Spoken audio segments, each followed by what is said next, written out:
जय जगत गुरु, जय भारत। आप सभी भाई बहनों को मुझ पवन दास की तरफ से प्यार भरा सत साहिब। भाई और बहनों, परमपिता परमेश्वर सतगुरु रामपाल जी भगवान की एक विशेष रजा, एक विशेष मेहर आप और हम सभी सत्सेवक भाई बहनों के ऊपर। वैसे तो पूज्य गुरुदेव भगवान के देश विदेश में लाखों में करोड़ों में भगत हैं, लेकिन जो रजा, जो विशेष आशीर्वाद, जो उनकी कृपा दृष्टि हम चंद सत्सेवकों के ऊपर बनी हुई है, ब्रह्मांड में शायद ही किसी के ऊपर हो। और गुरुदेव भगवान की इस रजा को, इस कृपा को, इस मेहर को हम सभी साध संगति से जुड़े हुए भाई बहन इसी प्रकार से बनाए रखें। ये हमारी अंतिम श्वास तक एक कोशिश होनी चाहिए। भाई और बहनों, आज का वीडियो हम शुरू करें उससे पहले पूज्य गुरुदेव भगवान का जयकारा लगाएंगे, उनकी स्तुति करेंगे, परमेश्वर जी से आशीर्वाद प्राप्त करेंगे। बंदी छोड़ सतगुरु रामपाल जी परमेश्वर जी की जय हो। परमपिता परमात्मा, सारी सृष्टि के रचनहार, कुल मालिक, असंख्य ब्रह्मांडों के स्वामी, जगत गुरु, तीनों लोकों में प्रवेश करके सबका भरण पोषण करने वाले, राजाधिराज, आत्माधार, नाथों के नाथ, देवों के देव महादेव, सर्वेश्वर महेश्वर, मृत्युंजय, अजरो अमर, आदि अनादि सनातनी प्रभु, जगत पिता जगदीश्वर, श्री श्री 1008 की उपाधि के वास्तविक अधिकारी, अकाल मूरत शब्द स्वरूपी राम वासुदेव, सर्वगतम ब्रह्म, परम पूजे, प्रथम पूजे, परम संत, परम पुरुष, परम धनी, परम दयालु, सत्य कबीर, हक्का कबीर, अल्लाह कबीर, अल्लाह अकबर, बाखबर, अल्लाह ताला, जगत के तारणहार, जगत के मुक्तिदाता, जगत के जगन्नाथ, हारे के सहारे, हिंदुओं के राम, मुसलमानों के अल्लाह, सिखों के वाहिगुरु, ईसाइयों के मसीह, दया के सागर दयानिधि, करुणा के सागर करुणानिधि, स्वयंभू परिभू, संकट मोचन, कष्ट हरण, मंगल करण, दुख भंजन, अविगत कबीर,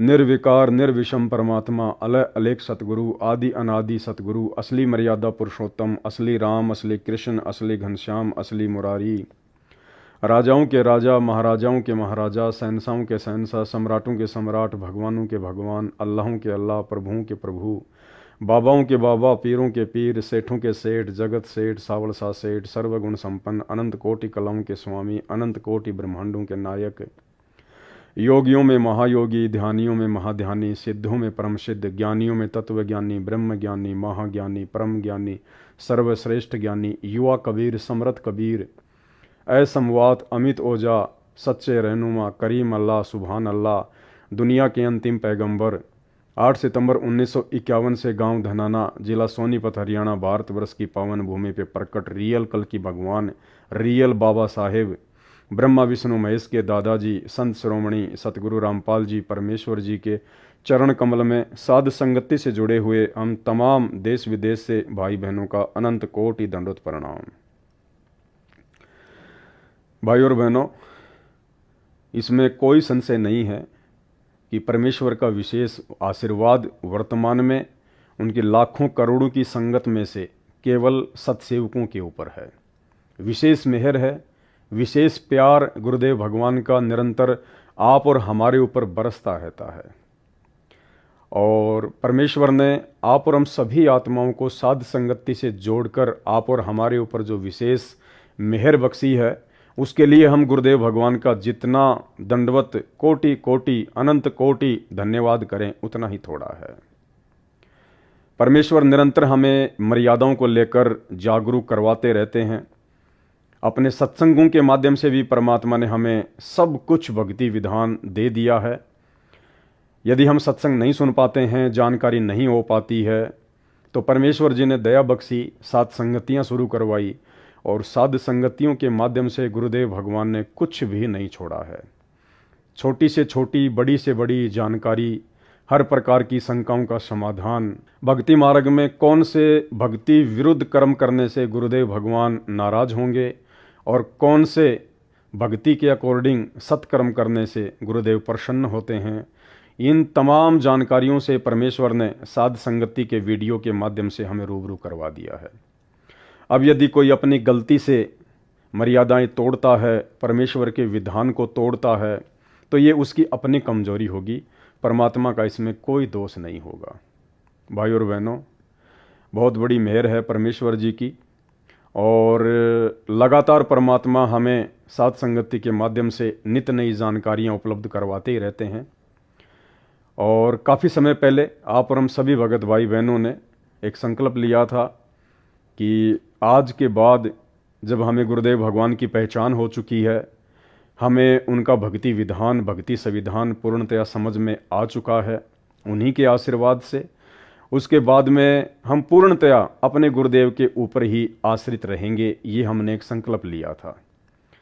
चाहे समस्या छोटी आओ, चाहे समस्या बड़ी आओ, ज़रूरत चाहे छोटी हो चाहे बड़ी हो, चाहे पैसे की हो, हम किसी के आगे हाथ नहीं फैलाएंगे। जैसे हम लोगों ने पहले उपदेश भी ले रखा था, लेकिन इतना ज्ञान नहीं था, इतनी जानकारी नहीं थी, जिसके चलते छोटी छोटी आवश्यकताओं के लिए हम समाज में अपने रिश्तेदारों के आगे, अपने भाई बंधुओं के आगे और अपने ही गुरु भाई बहनों के आगे हाथ फैला दिया करते थे। लेकिन अब हम सभी सत्सेवक भाई बहनों ने ये संकल्प लिया है कि आज के बाद यदि मेरे जीवन में किसी भी प्रकार की कोई भी समस्या आएगी, कोई भी संकट आना होगा, तो मैं अपने गुरुदेव परम पूज्य सतगुरु रामपाल जी परमेश्वर जी से ही मेरी हर प्रकार की समस्याओं के समाधान की, संकटों के निवारण की प्रार्थना करूंगा। उनके अलावा मैं किसी के आगे भी हाथ नहीं फैलाऊंगा। यदि मैं भिखारी बनूंगा तो अपने गुरुदेव भगवान का बनूंगा। अब मैं दुनिया का भिखारी नहीं बनूंगा, क्योंकि उनके तत्व ज्ञान से हमें समझ में आ चुका है कि ये पूरी दुनिया, ये 21 ब्रह्मांड मेरे पूज्य गुरुदेव कबीर परमेश्वर सतगुरु रामपाल जी भगवान का भिखारी है। दाता एक राम, भिखारी सारी दुनिया। और नित्य नियम में गुरुदेव हमें पढ़ाते हैं कि गुरु समान दाता नहीं और याचक शिष्य समान। याचक यानी मांगने वाला, प्रार्थना करने वाला, भिखारी। गुरु समान दाता नहीं और याचक शिष्य समान, तीन लोक की संपदा सो गुरु दीनी दान। अब इसके बाद इस भिखारी समाज से, भिखारी रिश्तेदारों से, भिखारी भगत भाई बहनों से भला कौन सी चीज़ हम मांग सकते हैं और कौन सी चीज़ हमें वो दे सकते हैं, जब संसार की सबसे बड़ी संपदा ये नाम उपदेश और अपनी रजा, अपनी मेहर, अपना आशीर्वाद गुरुदेव ने हमारी झोली में पहले से ही डाल दिया है।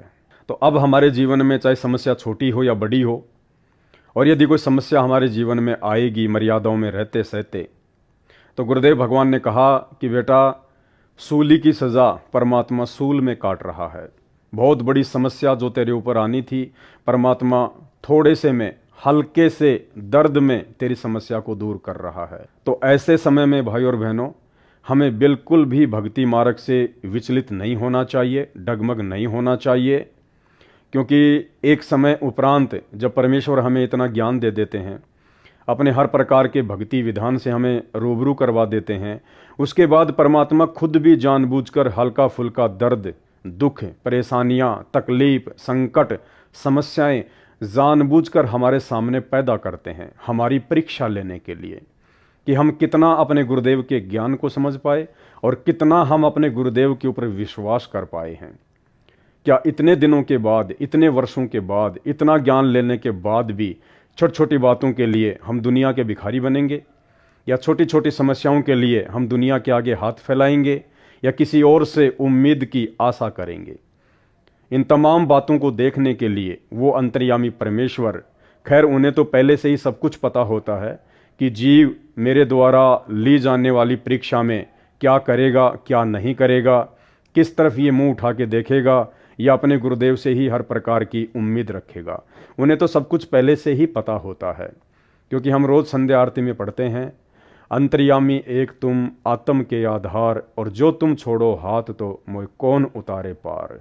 गुरुदेव भगवान अंतर्यामी हैं, वो हमारे घट के अंदर की सब बातें जानते हैं, जो बातें हम सोचते भी नहीं हैं या आने वाले कुछ वर्षों में सोचेंगे, वो बातें भी परमेश्वर को पहले से ही पता है।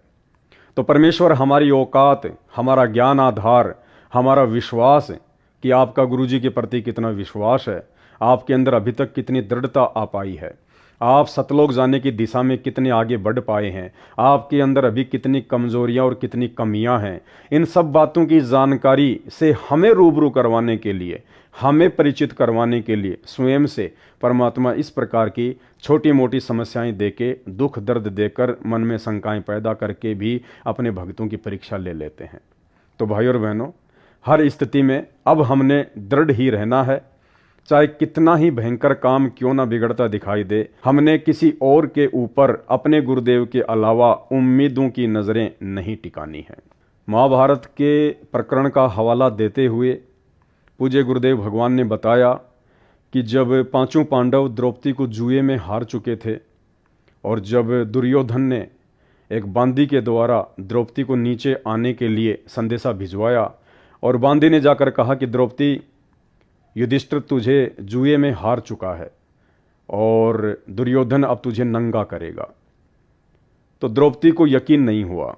उसने कहा कि क्यों मजाक करती है, मेरे पांचों पति एक से एक महारथी, एक से एक धनुर्धारी, गदाधारी अभी जिंदा हैं, नीचे बैठे हुए हैं। उनके रहते सहते भला किसकी मजाल जो मुझे हाथ लगा दे। इसके अलावा गंगा पुत्र भीष्म, द्रोणाचार्य, कृपाचार्य, कर्ण, विदुर और स्वयं धृतराष्ट्र भी तो सभा में बैठा हुआ है। इन सब के रहते सहते भला दुर्योधन की क्या औकात जो मेरे कपड़े उतार सके, मेरे वस्त्रों का हरण कर सके। उसको अहंकार था, उसको घमंड था।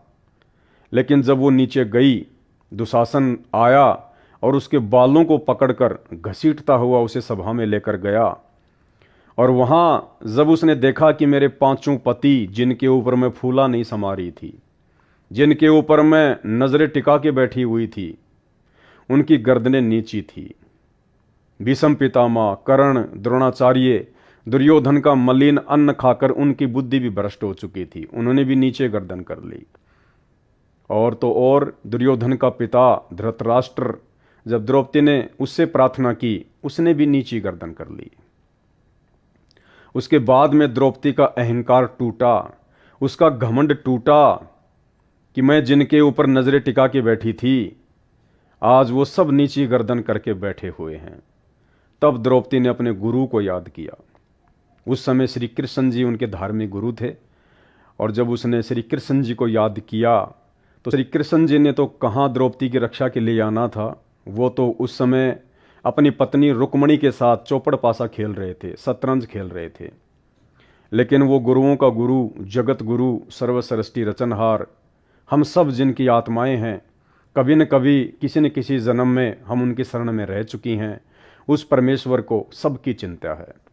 और वो परमेश्वर, वो असली मुरारी, वो कबीर देव भगवान जो वर्तमान में परम पूज्य सतगुरु रामपाल जी के चोले में धरती पर प्रकट हैं, उन्होंने सूक्ष्म रूप बनाया और द्रौपदी को निर्वस्त्र होने से बचाया।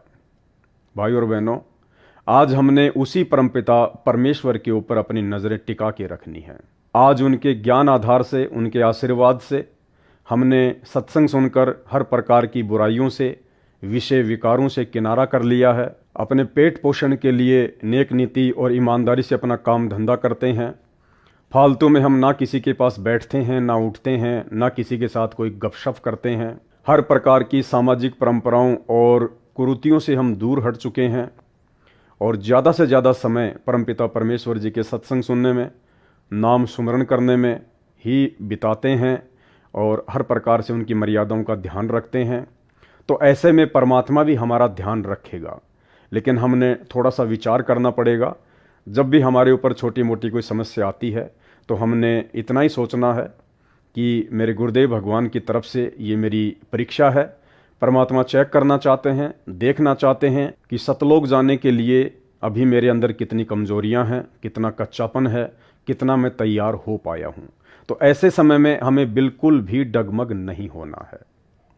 इसके अलावा भाई और बहनों, आज की वीडियो में हम जो जिक्र करने जा रहे हैं वो ऐसी ही कुछ सामाजिक परंपराएं जिनको भगत समाज अभी तक अपने सर पर रखकर घूम रहा है। जिन परंपराओं को ना त्याग पाने के चलते अभी भी भगत समाज परमपिता परमेश्वर जी की भक्ति से पूर्ण लाभ प्राप्त नहीं कर पा रहा है।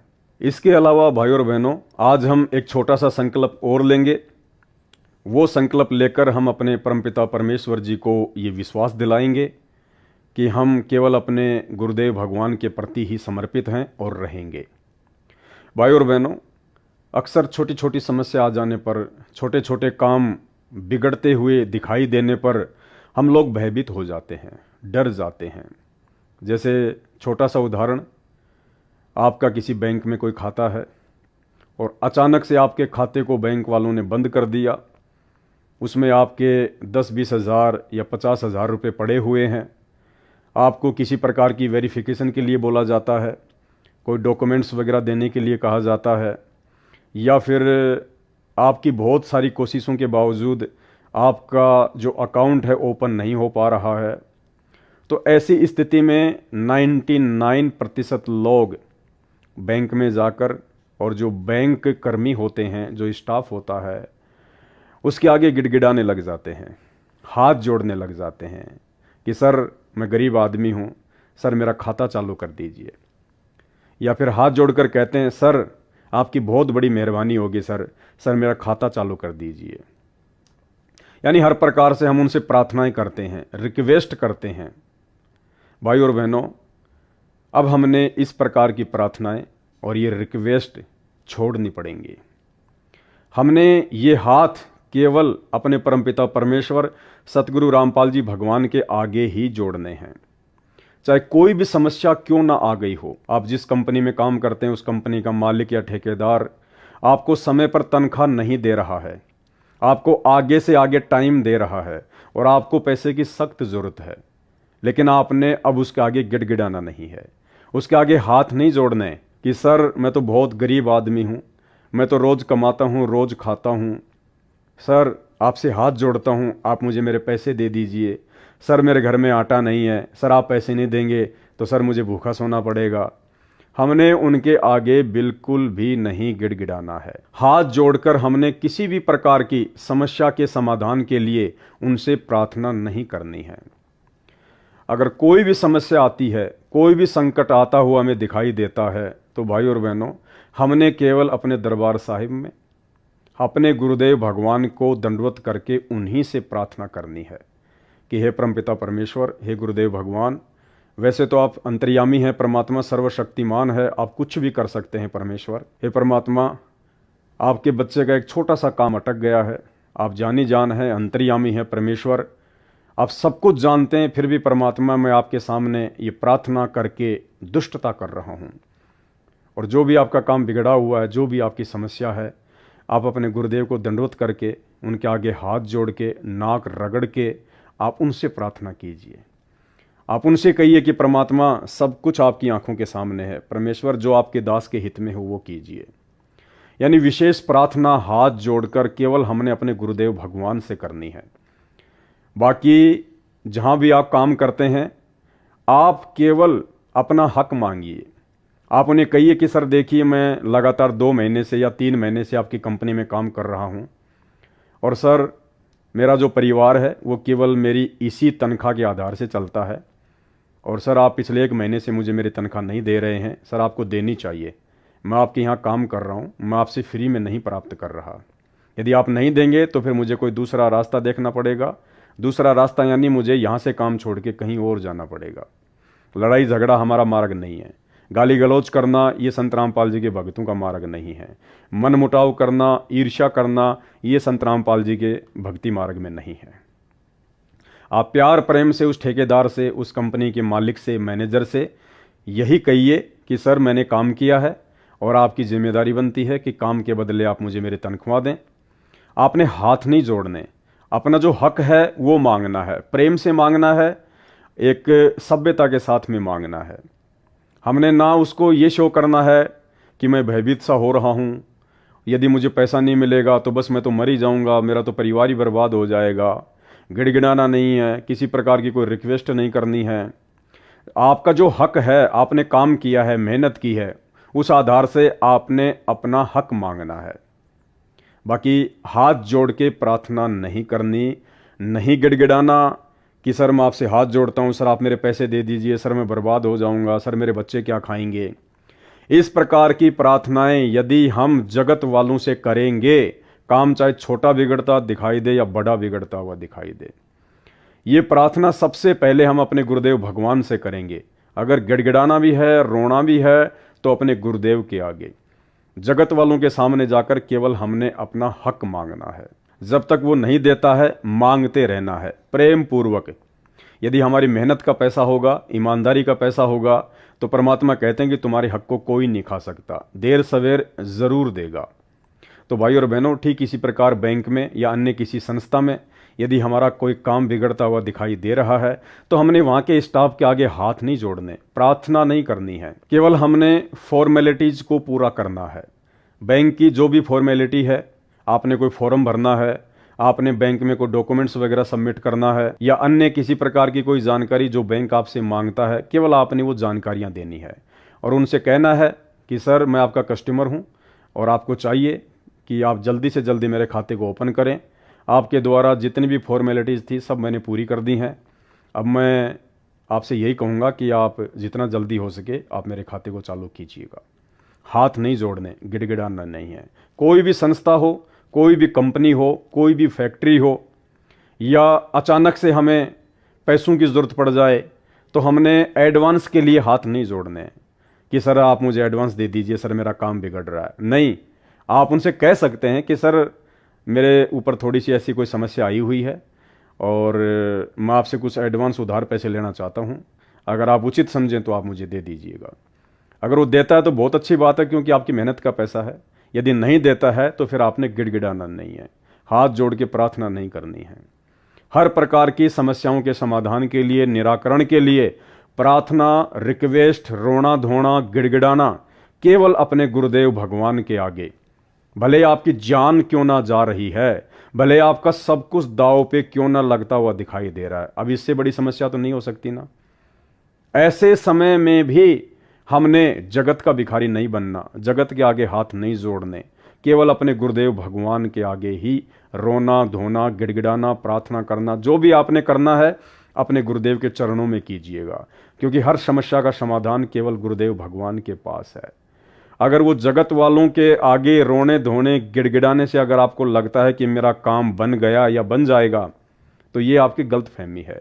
वो काम भी परमात्मा के आशीर्वाद से ही बनेगा, परमात्मा की रजा होगी तो ही बनेगा। अन्यथा आप जी कितना रो लीजिए, धो लीजिए, अगर परमेश्वर नहीं चाहेंगे तो जगत के आगे रोने से आपका 1% काम भी नहीं बनने वाला है। हाँ, जगत वालों से हम हाथ जोड़ के रिक्वेस्ट कर सकते हैं, लेकिन किस चीज के लिए? केवल गुरुदेव के सत्संग सुनने के लिए, गुरुदेव के प्रवचन सुनने के लिए, गुरुदेव की शरण में आने के लिए हम उनसे प्रार्थना कर सकते हैं, उनके आगे हाथ जोड़ सकते हैं कि सर जब भी आपको समय मिले मेरे पूज्य गुरुदेव भगवान सतगुरु रामपाल जी के सत्संग अवश्य सुनिए। इस प्रकार की प्रार्थनाएं हम उनसे कर सकते हैं। इसके अलावा यदि हम किसी से कोई सच्चाई बोलते हैं तो भी हम उनके आगे हाथ जोड़ सकते हैं। हमें किसी का अभिवादन करना है, राम राम करना है, नमस्कार कहना है, उसके लिए हम किसी के आगे भी झुक के नमस्कार कर सकते हैं। सत साहेब, राम राम, नमस्कार, इस प्रकार से अभिवादन कर सकते हैं। लेकिन अपनी समस्याओं के समाधान के लिए या किसी वस्तु की आवश्यकता के लिए हमने किसी के आगे ना झुकना है, ना हाथ जोड़ने हैं, ना कोई रिक्वेस्ट करनी है। ये परमात्मा ने दास को प्रेरणा की और परमात्मा की प्रेरणा आधार से दास ने इस वीडियो के माध्यम से आप भगत भाई बहनों के सामने रख दी है।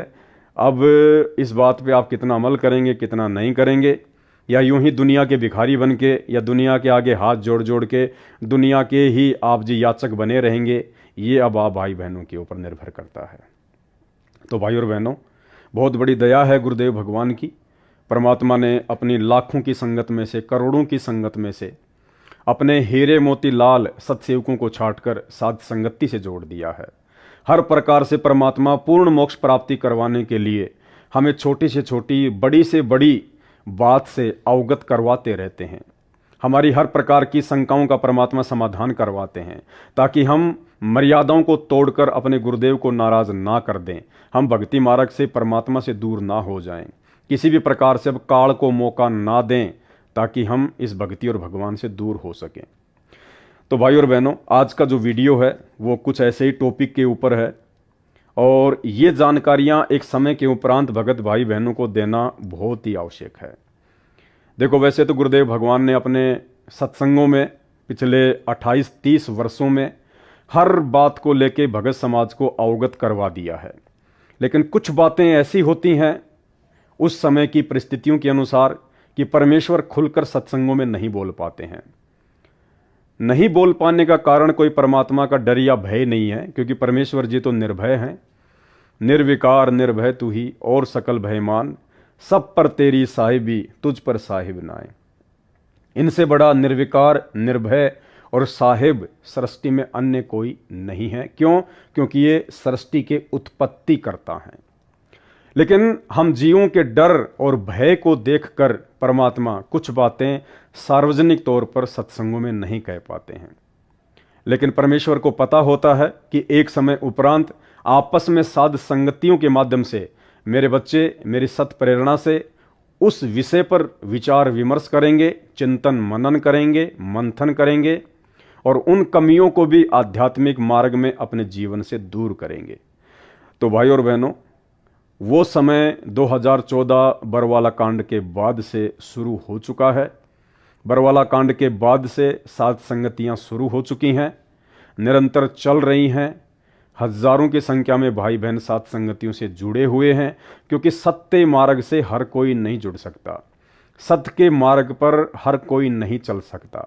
परमेश्वर की खुद की वाणी है कि कबीर का मार्ग कठिन है, नहीं कायर का काम, इस पर चले कोई सूरमा, यहाँ आठों पहर संग्राम।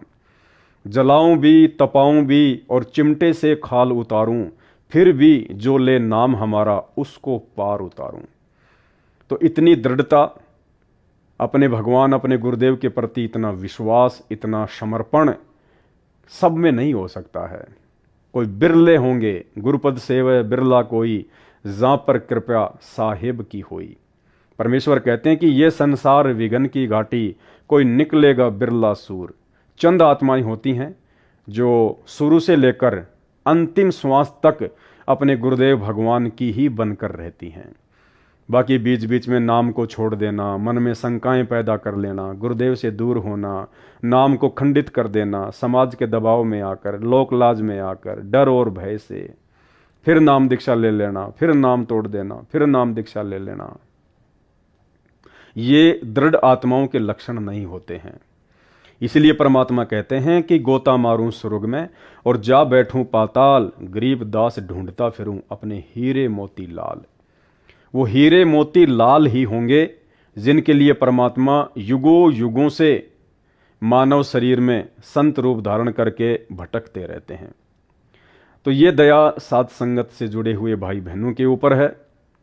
वो मर्यादाएं, वो जानकारियां जो अभी तक सतगुरु रामपाल जी परमेश्वर जी की 90% संगत को पता भी नहीं है कि पूर्ण मोक्ष प्राप्ति के लिए हमें किस कदर मर्यादाओं में रहना पड़ेगा, किन किन विषय विकारों से दूरी बनानी पड़ेगी, कैसे अपने गुरुदेव भगवान को हमने प्रसन्न करना है, कैसे हमने समाज की लोक लाज मर्यादाओं परंपराओं कुरीतियों रीति रिवाजों से दूर हटना है। इन बातों का अभी तक 90% परम पूज्य सतगुरु रामपाल जी परमेश्वर जी की सतलोक आश्रमों से जुड़ी हुई संगत को आभास भी नहीं है।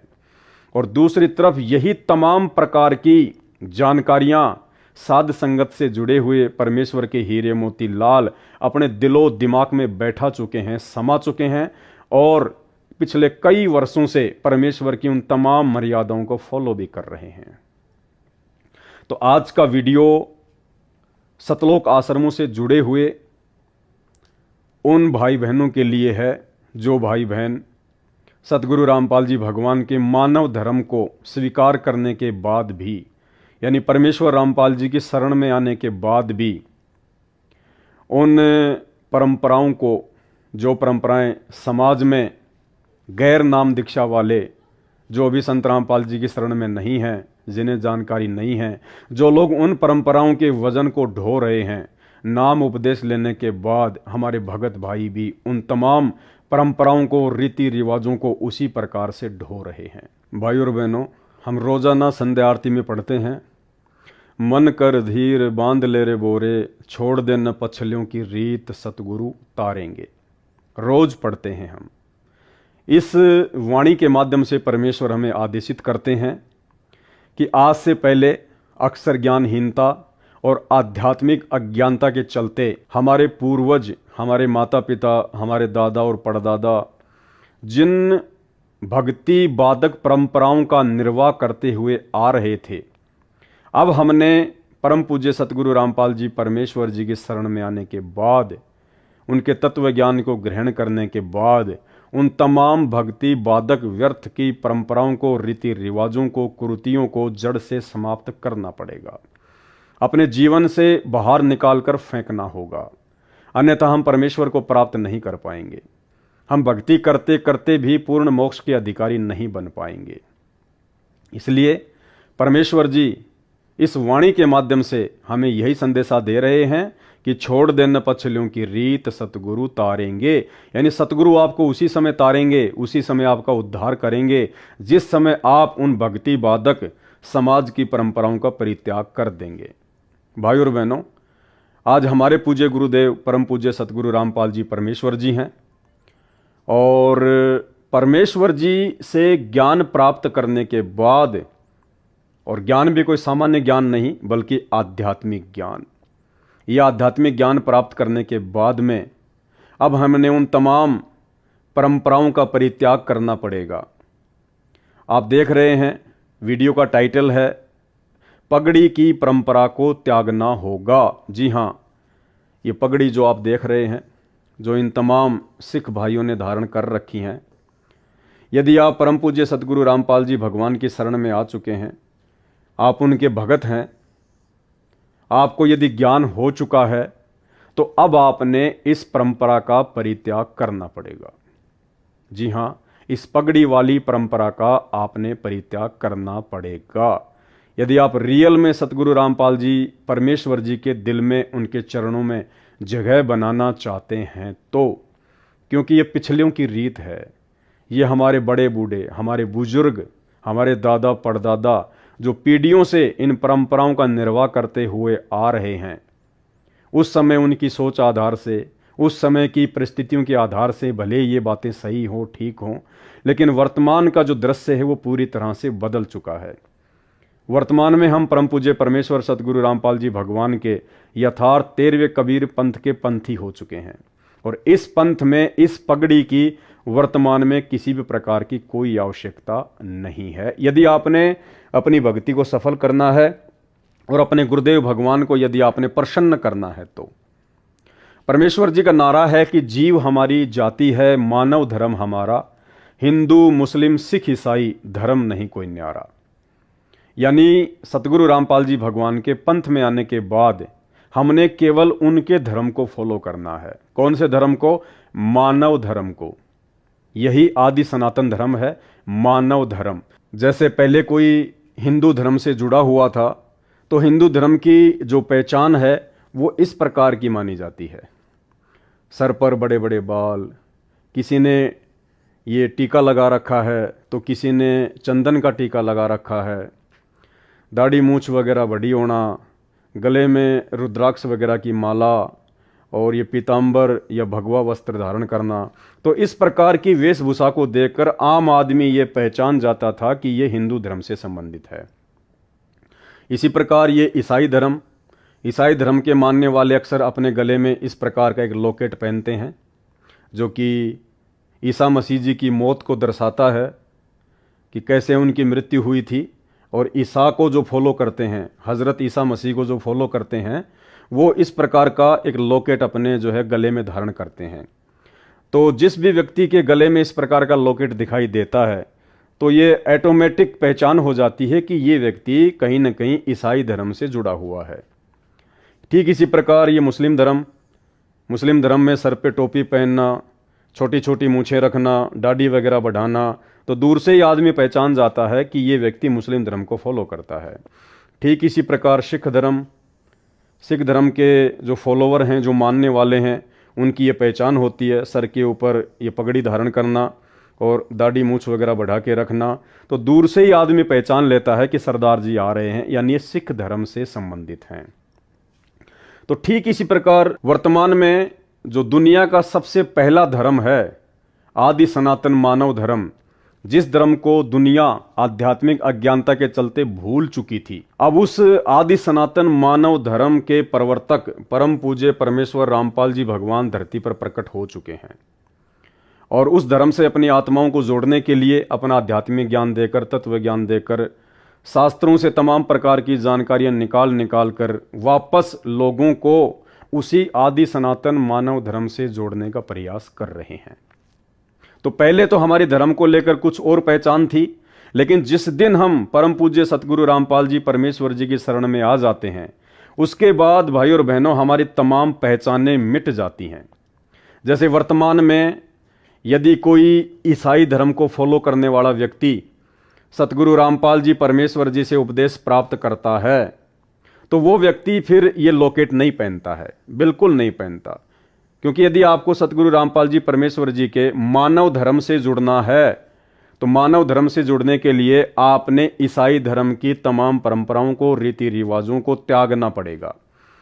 यदि आप संत रामपाल जी से उपदेश लेकर इनके मानव धर्म से जुड़ने के बाद भी ये लॉकेट वगैरह पहनना या फिर चर्च में जाना या ईसाई समाज की जो परंपराएं हैं उनको निभाना नहीं छोड़ा, तो फिर आप अभी तक पूर्णतया सतगुरु रामपाल जी के शिष्य नहीं हैं। आप पूर्ण रूप से उनके मानव धर्म से नहीं जुड़ पाए हैं। लेकिन अमूमन 99% आपको ये देखने को मिलेगा, बल्कि 100% आपको ये देखने को मिलेगा कि ईसाई समाज का कोई भी व्यक्ति जिस दिन सतगुरु रामपाल जी परमेश्वर जी से उपदेश ले लेता है, उनके ज्ञान को समझ जाता है, उसके बाद वो इस प्रकार के लॉकेट वगैरह पहनना बिल्कुल जो है बंद कर देता है। ठीक इसी प्रकार यदि मुस्लिम समाज का कोई फॉलोवर, कोई व्यक्ति, स्त्री या पुरुष संत रामपाल जी के ज्ञान से परिचित होने के बाद जब उनसे नाम उपदेश प्राप्त करता है, तो उसके बाद आपको ये देखने को भी नहीं मिलेगा कि संत रामपाल जी से उपदेश लेने के बाद वो व्यक्ति सिर पर टोपी पहनता हो या वो व्यक्ति मूछें कटाता हो, दाढ़ी बड़ी बड़ी रखता हो। यानी जो पहचान मुस्लिम समाज की है, नाम उपदेश लेने के बाद वो व्यक्ति अपनी उस पहचान को मिटा डालता है।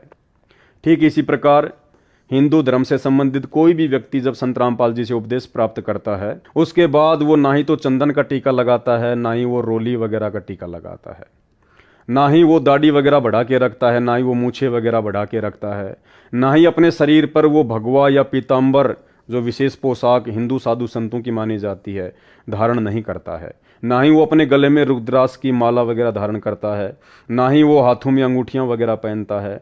यानी वो अपनी पहले वाली हिंदू धर्म की जो पहचान थी उसको मिटा देता है और एक सामान्य व्यक्ति की तरह संत रामपाल जी की शरण में आकर उनके मानव धर्म को अपनाकर अपनी भक्ति करता है।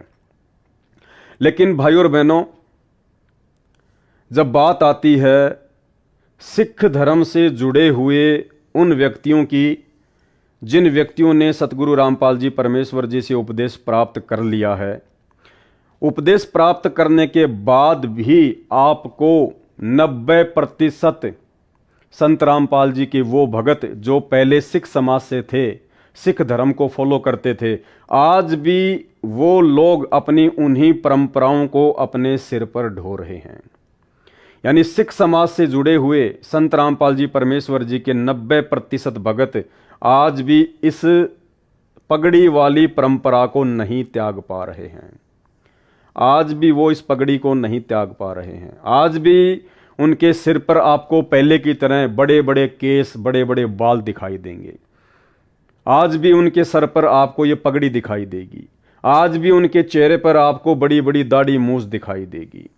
यानी वो लोग जो पहले सिख धर्म से जुड़े हुए थे और उसके बाद सतगुरु रामपाल जी परमेश्वर जी से उपदेश प्राप्त हो चुके हैं, वो तमाम लोग आज भी परमेश्वर रामपाल जी की आरती भी करते हैं, संध्या आरती भी करते हैं। लेकिन उस आरती में जो वाणी आती है कि मन कर धीर बांध ले रे बोरे, छोड़ देना पछलियों की रीत सतगुरु तारेंगे, वो आरतियां जरूर गा रहे हैं, उस वाणी को जरूर गा रहे हैं जो गुरुदेव का आदेश है, लेकिन अपने गुरुदेव के आदेश की पालना वो बिल्कुल भी नहीं कर पा रहे हैं। वो आज भी सिख धर्म की उन्हीं परंपराओं को ढो रहे हैं, उन्हीं परंपराओं का निर्वाह कर रहे हैं। आज भी वो उन्हीं परंपराओं में फंसे हुए हैं।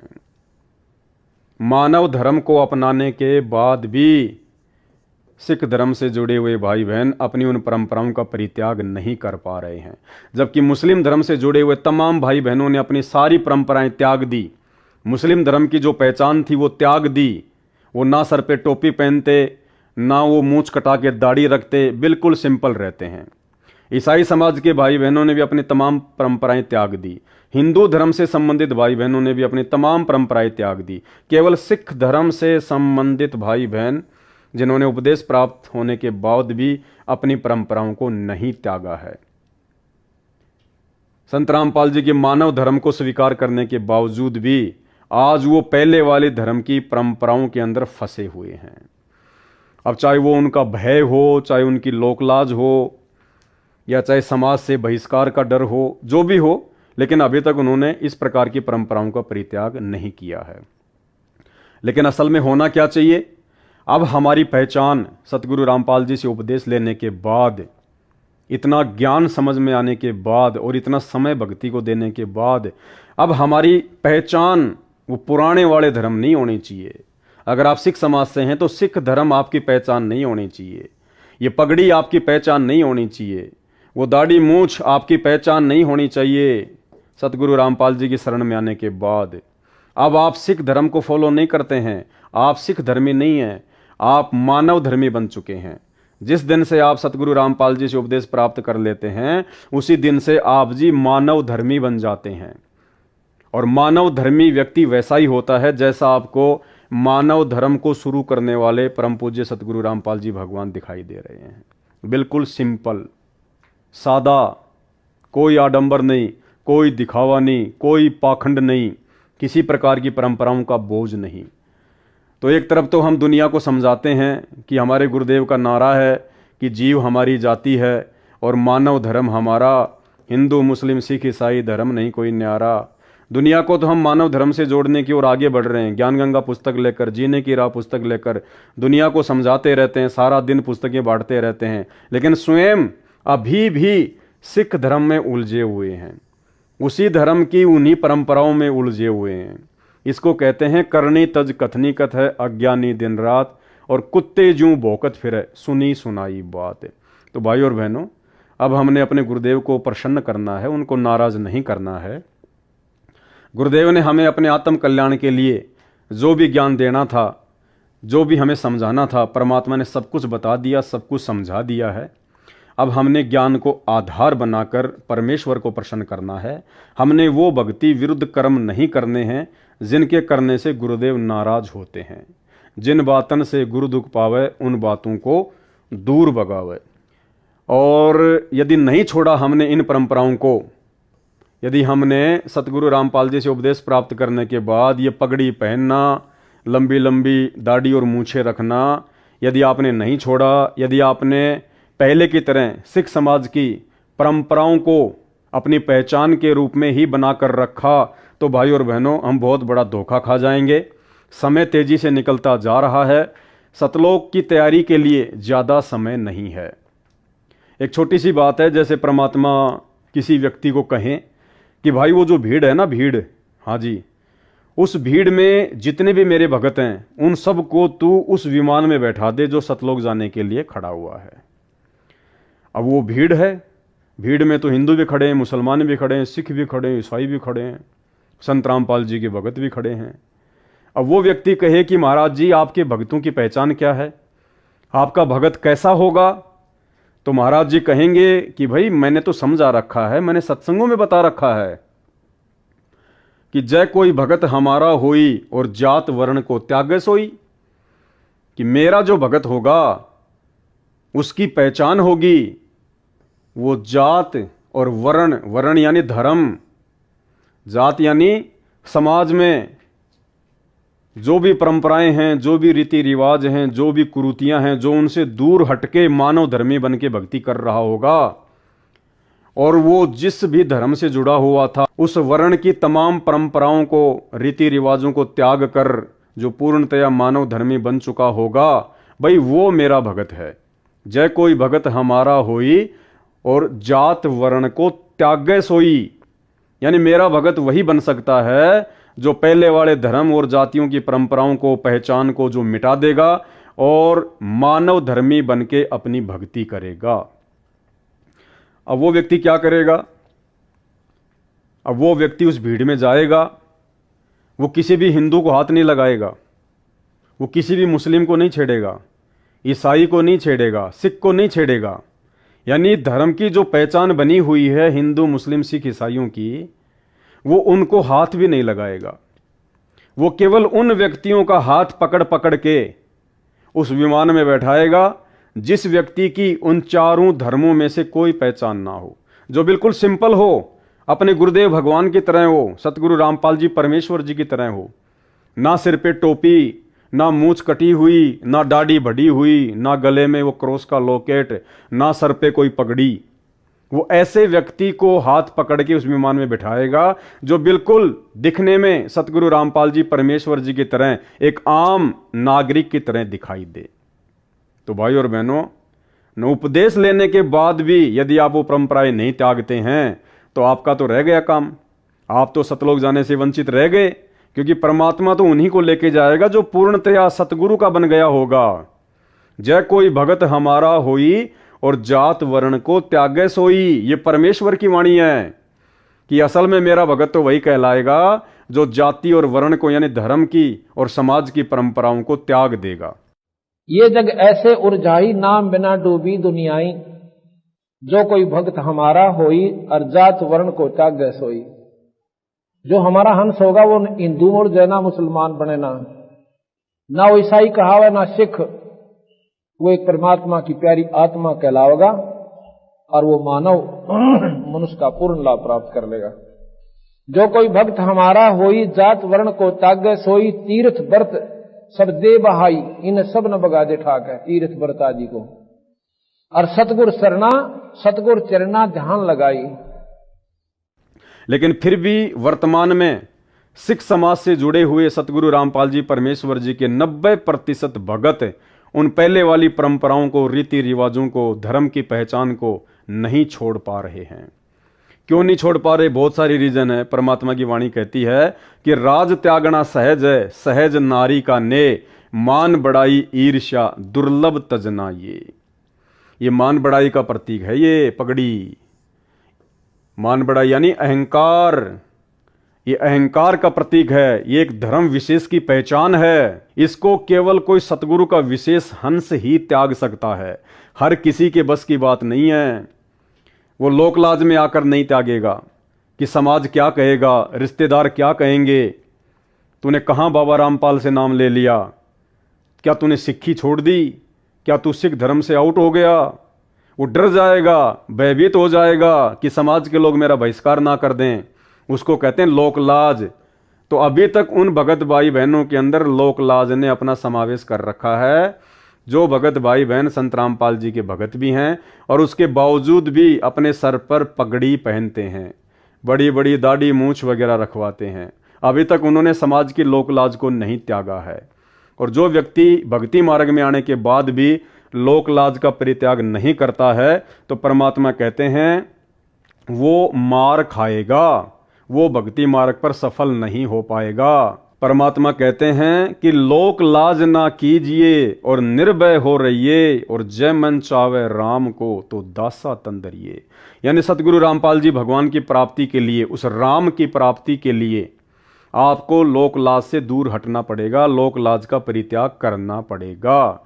तो ये जो पगड़ी है और ये जो दाढ़ी और मूंछ है, जो सिख समाज की पहचान है एक धर्म के रूप में, इसको केवल कोई सतगुरु का विशेष हंस ही, कोई बिरला आत्मा ही त्याग पाएगी।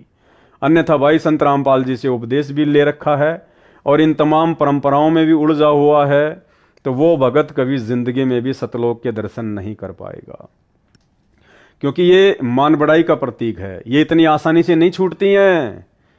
ये अहंकार का प्रतीक है, एक धर्म विशेष की पहचान है, और जब तक हम अपनी पहले वाली पहचान को नहीं मिटाएंगे तो एक ना एक दिन हम खुद ही मिट जाएंगे। तो परमेश्वर कहते हैं राज त्यागना सहज है और सहज नारी का ने, मान बढ़ाई और ईर्ष्या दुर्लभ तजना। ये तो इसको त्यागे बिना बात बनेगी नहीं। फिर हमें परमेश्वर शिक्षा देते हैं, कुल राखें कुल जात हैं। कुल मानी समाज की मर्यादाएं, धर्म की मर्यादाएं। कुल राखें कुल जात है। यदि आपने उपदेश लेने के बाद भी अपने समाज की, अपने धर्म की उन परंपराओं को रखा, तो कहते हैं कुल राखें कुल जात हैं, तो आपका वो धर्म भी नष्ट हो जाएगा, आपका वो सतीत्व भी नष्ट हो जाएगा और आप परमेश्वर से दूर हो जाएंगे। कुल राखें कुल जात हैं और कुल खोए कुल होत। और यदि आपने उस कुल को खो दिया, यानी उस पहले वाली धर्म की परंपराओं का परित्याग कर दिया, तो कहते हैं आपको परमेश्वर का वो वास्तविक धर्म, वास्तविक कुल, मानव धर्म मिल जाएगा आपको। राम निकुल कुल भेंट ले। राम निकुल कुल यानी सतगुरु रामपाल जी भगवान का कुल, भगत समाज, सब कुल रहे समाये। उस भगत समाज में तेरे सारे कुल आ जाएंगे, परमात्मा सतलोक में बैठा देगा। लेकिन जब तक उस नकली धर्म की, नकली कुल और समाज की परंपराओं को यदि आप जी रखोगे, यदि आप उनका निर्वाह करोगे, जैसे आज 90% संत रामपाल जी के सिख समाज से जुड़े हुए भगत भाई बहन कर रहे हैं, आज भी वो पगड़ी बांधना, सर पर बड़े बड़े बाल रखना और दाढ़ी मूंछ को रखना नहीं छोड़ पा रहे हैं। आप सतलोक आश्रम की तरफ से पंजाब में जो 2 आश्रम खोले गए हैं, सतलोक आश्रम खमाणों और सतलोक आश्रम धूरी, जब भी आप वहाँ जाकर देखेंगे या यूट्यूब पर आप उनके जो प्रोग्राम होते हैं उनके वीडियो देखेंगे, तो आपको आज भी पता चलेगा कि 90% वो भाई बहन जो संत रामपाल जी से उपदेश प्राप्त कर चुके हैं, जो पहले सिख समाज से थे, आज भी उनकी पहचान में किसी प्रकार का कोई बदलाव नहीं आया है। आज भी यदि वो समाज में कहीं पे खड़े हुए दिखाई देंगे तो लोग उनको सिख ही समझेंगे, लोग उनको मानव धर्मी नहीं समझेंगे, उनको संत रामपाल जी का भगत नहीं कहेंगे उनको, क्योंकि अभी तक उन्होंने अपनी पहले वाली पहचान को नहीं मिटाया है। अभी भी वो सरदार ही बने हुए हैं, अभी भी वो सिख ही बने हुए हैं। जो कर्म उनको गुरुदेव भगवान से बहुत दूर कर देगा। जीव हमारी जाति है, भाई हमारी जाति है जीव, हम 2 कोटि के इंसान हैं, 2 कोटि के प्राणी हैं हम। काई की सिर पे पगड़ी, काई के सरदार। जीव हमारी जाति है और मानव धर्म हमारा, अब हमारा मानव धर्म बन चुका है, ये सरदार वाला धर्म नहीं हमारा। हिंदू मुस्लिम सिख ईसाई धर्म नहीं कोई न्यारा। ये तो है परमेश्वर का ज्ञान, ये तो है परमेश्वर की विचारधारा, उनसे उपदेश लेने के बाद। बाकी अपनी विचारधारा भाई आप कितनी भी अपने ऊपर लागू कर लो, उससे भला नहीं होना है। अब भाई और बहनों, जब हम पूज्य गुरुदेव भगवान से उपदेश प्राप्त करते हैं और जब हम सतनाम प्राप्त करते हैं, तो सतनाम के जो 34 नियम हैं उनमें एक नियम है 9 नंबर का नियम। उस 9 नंबर के नियम में परमेश्वर ने एज इट इज ऐसा ही लिखा हुआ है जो आपको स्क्रीन पर लिखा हुआ दिखाई दे रहा है। सिखों को छोड़कर संत बाबा रूप में दाढ़ी ना हो। क्या कहा परमेश्वर ने? सिखों को छोड़कर संत बाबा रूप में दाढ़ी ना हो। यह नियम है परमात्मा का, यह आदेश है सतगुरु रामपाल जी भगवान का उन तमाम व्यक्तियों के लिए जो व्यक्ति सिख समाज को छोड़कर संत रामपाल जी के मानव धर्म को स्वीकार करते हैं। कि सिखों को छोड़कर यानी उन लोगों को छोड़कर जो अभी भी सिख बने हुए हैं, अपनी धर्म की परंपराओं में उलझे हुए हैं, जो लोग संत रामपाल जी के ज्ञान से अपरिचित हैं, जिनको हम सिख कहते हैं, सरदार कहते हैं, उन सिखों को छोड़कर संत या बाबा रूप में दाढ़ी ना हो। यदि आपने संत रामपाल जी से उपदेश लेना है तो संत यानी भगत रूप में, संत का मतलब होता है भगत, और बाबा यानी कोई साधु संत। तो संत रामपाल जी का ज्ञान समझने के बाद में यदि कोई उपदेश लेना चाहेगा और पहले यदि वो बाबा था, लाल कपड़े पहनता था, या पहले वो सरदार था, गुरुद्वारों में पाठी था, जो भी था, पहले जो बाबा रूप में था, जो साधु रूप में था, तो उसको अपनी साधुता छोड़नी पड़ेगी। साधुता का मतलब वो वेशभूषा, वो परंपरा, वो दाढ़ी, वो मूछ, वो उसने कटवानी पड़ेगी अगर संत रामपाल जी से नाम लेना है तो। क्योंकि यहां सख्त आदेश है कि संत बाबा रूप में दाढ़ी ना हो। तो संत रूप यानी भगत रूप में, यानी जब आप संत रामपाल जी से उपदेश ले लेते हैं तो आप जी संत बन जाते हैं, भगत बन जाते हैं। और बाबा यानी यदि आप पहले कोई बाबा थे, किसी गुरुद्वारे में पाठी थे, तो आपने अब अपनी उन परंपराओं को त्यागना पड़ेगा, अपने सर के बालों को कटवाना पड़ेगा, अपनी दाढ़ी मूंछ को कटवाना पड़ेगा, वो पगड़ी पहनना आपने छोड़ना पड़ेगा यदि आपने संत रामपाल जी से उपदेश लेना है तो। ये है इस नियम का मतलब। लेकिन 99% भक्तों ने इस नियम का मतलब ये निकाल लिया कि गुरुजी ये कह रहे हैं कि सरदारों को छोड़कर, सिखों को छोड़कर कोई भी भगत दाढ़ी और मूंछ ना रखे। क्यों भाई, सिख कोई विशेष है क्या संत रामपाल जी के लिए? क्या परमात्मा भी अपने भक्तों में पक्षपात करता है क्या? क्या परमात्मा भी भेदभाव करता है क्या? इसका मतलब सिख तो फिर चाहे शराब पियो, सिख चाहे कोई भी नशा करो, क्योंकि उनको तो छूट दे दी परमात्मा ने। यदि आप लोगों के अनुसार गुरुदेव भगवान ने सिखों को सर पर पगड़ी बांधना, दाढ़ी मूंछ रखने की छूट दे रखी है, तो इसका मतलब सिखों को तो फिर सारी छूट है। सिख तो चाहे शराब भी पियो, चाहे मांस भी खाओ, चाहे चोरी भी करो, चाहे उल्टे काम भी करो, और बाकी भक्तों को सतगुरु रामपाल जी ने अपने नियमों में बांध दिया। भाई इस नियम को समझो, शब्दों को समझो, ये वाणी, ये लाइन क्या कह रही है। संत रामपाल जी निष्पक्ष परमात्मा है। अरे वे तो आप और हमारे लिए ये वाणी कहते हैं कि पक्षा पक्षी के कारण सब जग रहा भूलान। पक्षा पक्षी यानी पक्ष और विपक्ष के चक्कर में पड़कर पूरा संसार भूला हुआ है। पक्षा पक्षी के कारण सब जग रहा भूलान, और निष्पक्ष होके हरि भजय सोहे संत सुजान। यानी वो भगत ही ज्ञानी होगा, परमात्मा को प्राप्त करेगा जो निष्पक्ष होकर भक्ति करेगा। तो परमात्मा कैसे पक्षपात को धारण करके हमसे भक्ति करवाएंगे? अगर भगत के लिए निष्पक्ष होने का आदेश है तो इसका मतलब परमात्मा तो हमसे पहले निष्पक्ष हैं, और वो निष्पक्ष परमात्मा फिर सिखों को नाम उपदेश लेने के बाद पगड़ी पहनना, दाढ़ी मूंछ रखने की इजाजत कैसे दे सकते हैं? तो वाणी का जो अर्थ है वो ये है कि सिखों को छोड़कर, यानी उन व्यक्तियों को छोड़कर जो अभी भी सिख धर्म को अपना रहे हैं, जो अभी भी संत रामपाल जी के ज्ञान से, उनकी भक्ति से दूर हैं, उन सिखों को छोड़कर संत बाबा रूप में दाढ़ी ना हो। यदि आप सिख समाज से हैं और आपने संत रामपाल जी का संत बनना है, उनका भगत बनना है, तो आपने अब उन परंपराओं को त्यागना पड़ेगा। आपने दाढ़ी वाड़ी को कटवाना पड़ेगा, पगड़ी वगड़ी पहनना आपने छोड़ना पड़ेगा। ये है, यहां संत रामपाल जी ने कहा कि सिखों को छोड़कर, ये नहीं कहा कि सिख भक्तों को छोड़कर, ये शब्द नहीं कहे उन्होंने, खाली कहा सिखों को छोड़कर, ना कि सिख भक्तों को छोड़कर। तो भाई अब आपने उन परंपराओं का परित्याग करना पड़ेगा अगर अपनी भक्ति सफल करनी है। तो आपने सिंपली, यदि संत रामपाल जी का भगत बनना है तो देख लो ये तमाम लोग, ये देख लो तमाम लोग, किसी के सर पे भी आपको ना तो कोई टोपी दिखाई देगी, ना किसी के गले में आपको कोई लॉकेट दिखाई देगा जो ईसाई धर्म में पहना जाता है, ना किसी के सिर पे आपको कोई जो है पगड़ी दिखाई देगी, ना किसी के चेहरे पे आपको कोई बड़ी बड़ी दाढ़ी दिखाई देगी। जबकि ये तमाम लोग, इनमें से कोई हिंदू भी है, कोई मुसलमान भी है, कोई सिख भी है और कोई ईसाई भी है। तो ये व्यक्ति हैं असल में संत रामपाल जी के फॉलोवर। ये हैं वो व्यक्ति जिन्होंने पहले वाले तमाम धर्मों की तमाम परंपराओं को परित्याग कर दिया, जिन्होंने पहले जिस भी धर्म से जुड़े हुए थे उन तमाम पहचान को इन्होंने मिटा दिया, और संत रामपाल जी के मानव धर्म से जुड़ने के बाद इन्होंने अपने ऊपर मानव धर्मी का ठप्पा लगा लिया। ये हैं संत रामपाल जी के फॉलोवर, जो संत रामपाल जी जैसे ही दिखाई दे रहे हैं। परमात्मा कहते हैं कि गुरु को कीजिए दंडवत और कोटि कोटि प्रणाम, और कीट न जाने भृंग को गुरु कर ले आप समान। सतगुरु ने इन सब भक्तों को ज्ञान देकर अपने समान कर लिया, अपने जैसा बना लिया इन सबको। इनमें और सतगुरु रामपाल जी भगवान की वेशभूषा में आपको किसी भी प्रकार का कोई भी डिफरेंस नजर नहीं आएगा। ये सभी धर्मों के लोग बैठे हुए हैं, लेकिन आप देख सकते हैं किसी भी व्यक्ति की पहचान पहले वाले धर्म नहीं है, ये सब मानव धर्मी हैं, संत रामपाल जी जैसे एक आम नागरिक की तरह आपको दिखाई दे रहे हैं।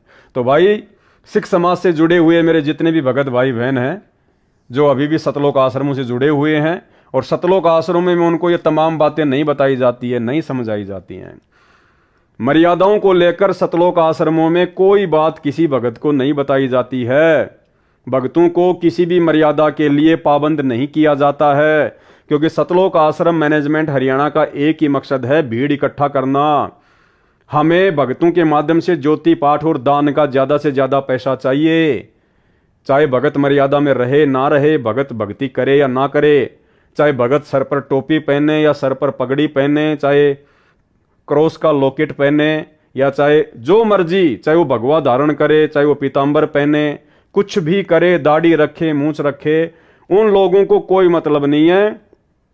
सतलोक आश्रम से जुड़े हुए सतलोक आश्रम मैनेजमेंट को, गुरुदेव भगवान के कलयुगी परिवार को केवल इस बात से मतलब है कि ये भीड़ संत रामपाल जी से उपदेश लेके इसी प्रकार से जुड़ती रहे, आश्रमों में आती रहे, ज्योति पाठ और दान का पैसा संत रामपाल जी के नाम पे सतलोक आश्रम मैनेजमेंट हरियाणा को देती रहे। भाड़ में जाओ भक्ति और मर्यादा।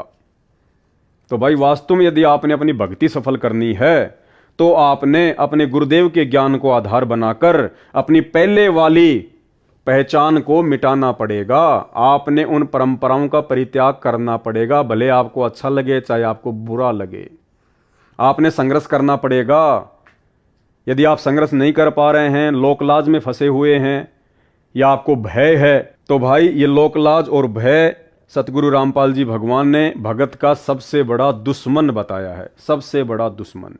भाई लोक लाज मर्याद जगत की तरण जो तोड़े बगावे, लोक लाज मर्याद जगत की तरण जो तोड़े बगावे, कामनी कनक जहर कर जाने तब शहर अगमपुर जावे, जब कोई राम भगत गत पावे हो जी, जब कोई राम भगत गत पावे हो जी।